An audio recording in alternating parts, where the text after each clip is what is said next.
Bonjour, bienvenue pour ce nouveau journal. Nous sommes le mardi 28 juillet, voici les titres. Les vacances un peu gâchées par la météo, il a plu aujourd'hui depuis quelques jours. Les nuages ont du mal à quitter le ciel vendéen. Les touristes désertent donc un peu la plage pour se tourner vers des lieux à l'abri. Et cela profite à certains sites culturels, vous le verrez. Des conseils d'un architecte d'intérieur adapté à son budget. C'est le concept de Mon Intérieur sur mesure, une agence lancée par un Vendéen. La start-up voudrait désormais grandir et recherche des investisseurs. Et puis rencontre à la fin de ce journal avec un tondeur de lamas et d'alpagas. Il sillonne en ce moment les routes françaises pour se rendre dans les élevages et tondre la laine des animaux. Il était de passage il y a quelques jours dans la région. On ne peut pas vraiment dire que les nuages sont partis en vacances. Nouvelle journée maussade ce mardi. La pluie a fait son retour et depuis quelques jours, la météo ne profite pas vraiment aux vacanciers. Et ceux notamment qui ont choisi de venir dans notre département pour profiter de la plage et de la baignade. Mais certains professionnels du tourisme gardent le sourire dans ces cas-là. Ce sont les sites culturels à l'abri vers lesquels les estivants se tournent en cas de mauvais temps. Carl Laboureux. Pas de pluie ce mardi matin, mais un ciel menaçant et des températures encore assez fraîches. Depuis quelques jours, seuls quelques téméraires osent affronter les conditions météo et profiter de cette plage, loin de faire le plein. C'est vrai que s'il ne fait pas beau, on a très peu de personnes, voire personne en fait. Donc dimanche, c'était la journée catastrophique. Il a fait que de pleuvoir toute la journée, donc c'est vrai qu'on a eu quelques familles, mais elles sont vite reparties vu qu'on a eu 2-3 averses. Les plus courageux en fait sont partis. Donc 2 adultes, 2 enfants. À l'inverse, à une dizaine de kilomètres de là, dimanche a été une très bonne journée pour le centre minier de Fémoreau. Près de 200 visiteurs ont découvert ou redécouvert le musée, soit le double d'une journée ensoleillée. Le soleil qui n'est pas ici un avantage, bien au contraire. Renforcez-moi ce boisage. Ce toit me paraît fragile. Si il fait trop beau, les gens ont plutôt envie de rester sur la côte. Et comme en plus on est dans l'arrière-pays, il faut faire du chemin pour venir nous voir. Donc on a plutôt avantage, nous, à ce que le temps soit mitigé ou alterné entre le beau et le un peu moins beau, disons. Comme c'est le cas depuis quelques jours. Comme c'est le cas depuis quelques jours. Le week-end dernier, le week-end n'a pas été très très chaud comme au début de la saison. Et du coup, on a eu davantage de monde. Les gens ont souhaité se déplacer et visiter des sites couverts. Des sites couverts relativement nombreux en Vendée qui devront vite profiter des conditions météo instables puisque le retour du beau temps est annoncé, surtout à partir de jeudi. La terre a tremblé ce midi, un peu après 13h30, un séisme de magnitude 3,9 sur l'échelle de Richter. Selon le bureau sismologique français, l'épicentre se trouvait à 50 km au nord-ouest de l'île Dieu. Il a pu être ressenti de façon très faible sur l'île, mais aussi au nord-ouest de Noirmoutier jusqu'à Belle-Île-en-Mer. La région est régulièrement secouée par de petits tremblements de terre. Fin janvier, déjà un séisme dans les Deux-Sèvres avait été ressenti dans le secteur des Herbiers. Un déplacement ministériel prévu jeudi dans le département. La secrétaire d'État chargée du commerce, de l'artisanat et de la consommation, Martine Pinville, est attendue au Sables-d'Olonne. Elle doit rencontrer à l'aube les professionnels de la pêche à la criée et les représentants des commerçants avant d'accompagner des agents de la répression des fraudes dans un camping. La Vendée a connu une baisse du chômage le mois dernier. Selon les derniers chiffres publiés hier, le nombre de demandeurs d'emploi dans le département a diminué en juin de 0,8%, notamment chez les jeunes de moins de 25 ans. Une tendance à la baisse qui se confirme à l'échelle régionale. Dans tous les départements, le chômage recule entre moins 0,7% en Loire-Atlantique et moins 1,9% dans la Sarthe. Une convention signée ce mardi entre la Chambre d'agriculture et le Conseil départemental. Il prévoit un soutien de près de 400 000 € à l'agriculture vendéenne. Les éleveurs ont exposé aux élus les difficultés qu'ils traversent. Une rencontre est d'ailleurs prévue début septembre entre les représentants du monde agricole, le Conseil départemental et l'Association des maires de Vendée. Objectif, parler de l'approvisionnement des cantines du département. Les éleveurs souhaiteraient que les produits servis aux enfants et aux personnes âgées soient d'origine française. Écoutez le président de la Chambre d'agriculture de Vendée.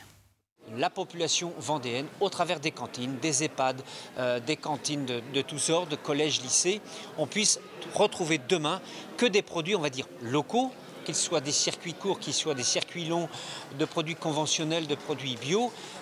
Tout y est bon, mais véritablement que le produit français se retrouve sur les tables de nos enfants en particulier, mais aussi de toute la restauration hors foyer. Le bricolage, c'est l'un des loisirs préférés des Français, mais quand il s'agit de repeindre un peu plus qu'un mur, certains font appel à des spécialistes de la décoration, mais cela peut coûter cher. Alors Jean-Baptiste Marceau a eu l'idée de lancer son agence de conseil pour démocratiser l'architecture d'intérieur. Mon architecte sur mesure, c'est le nom de la start-up de ce Vendéen, présente désormais dans toute la France. Elle se veut accessible au petit budget. Le jeune chef d'entreprise cherche aujourd'hui des investisseurs pour se développer. Pierre Dalicieux.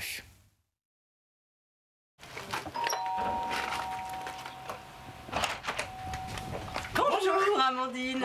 Amandine est architecte d'intérieur. Virginie et François ont fait appel à elle pour revoir un peu leur intérieur, salon, salle à manger et bureau. Amandine va d'abord tout passer au crible en commençant par des croquis à main levée, mais très précis. C'est vraiment représenter la pièce actuelle, prendre les cotes bien précises pour pouvoir après aménager et pas faire comme ça à main levée.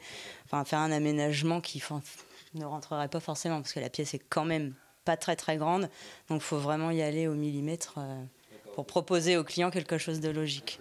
Ce matin, cet architecte d'intérieur ne travaille pas à son compte, mais pour celui de Mon Intérieur sur mesure, une start-up qui vise à démocratiser ce type de service chez les particuliers. Avec un forfait à 389 €, ce couple recevra un book complet de leur projet. Pour Virginie, ce service tout compris était plus simple que d'aller frapper à la porte d'un cabinet d'architecte d'intérieur classique. C'est pratique parce qu'on n'est pas habitué ou on hésite à faire appel à des professionnels. Et là, sur ce format-là, il y a un forfait, c'est clair. Donc voilà, c'est ça, on sait à quoi s'attendre. Peut-être que nous, on n'a pas assez tenté de faire appel à d'autres. Mais là, comme ça, c'est plus rassurant. Ouais. Et l'idée est vendéenne. Jean-Baptiste Marceau, originaire du département, développe avec son associé ce concept depuis 1 an. Aujourd'hui basé à Paris, Mon Intérieur sur mesure a déjà fait ses preuves et aimerait se développer. En 1 an, on a déjà fait près de 150 clients partout en France, donc dont en Vendée. Et voilà, aujourd'hui, on est à un stade où effectivement, on a confirmé que le concept plaît. Et là, on est en train de rechercher des investisseurs pour franchir l'étape supérieure et continuer de grossir et de s'imposer en France.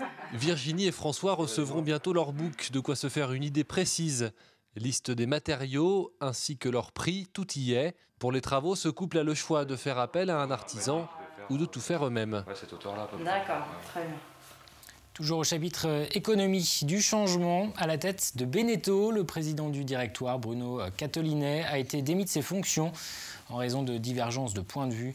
Il sera remplacé par Hervé Gatinel, actuellement directeur général de la division bateau du groupe. Beneteau, c'est le numéro 1 mondial de la construction de voiliers.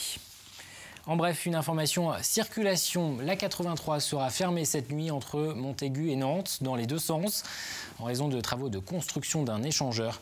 Le trafic sera interrompu ce mardi soir à partir de 22 h jusqu'à 6 h demain matin.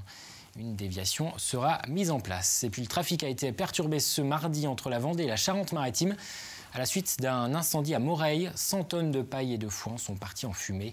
La route à l'Anvers puis Raveau a été coupée à la circulation une partie de la journée.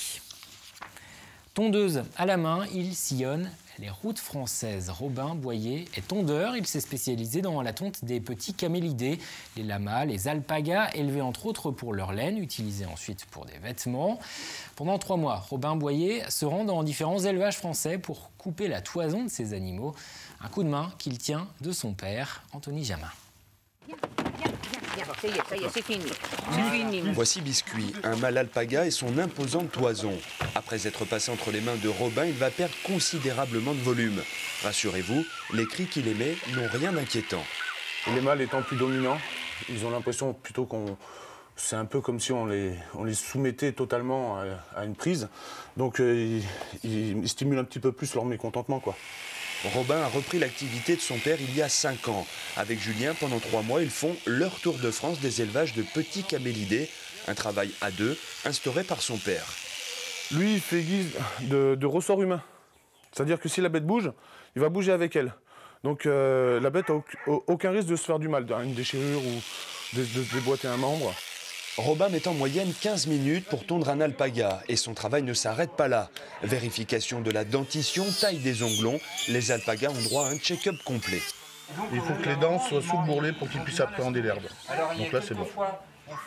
C'est maintenant au tour de Gala, une femelle de 3 ans qui fait partie d'un élevage de passers à la tondeuse. Donc là, on voit qu'il y a une qualité de laine différente. Voilà la toison mère.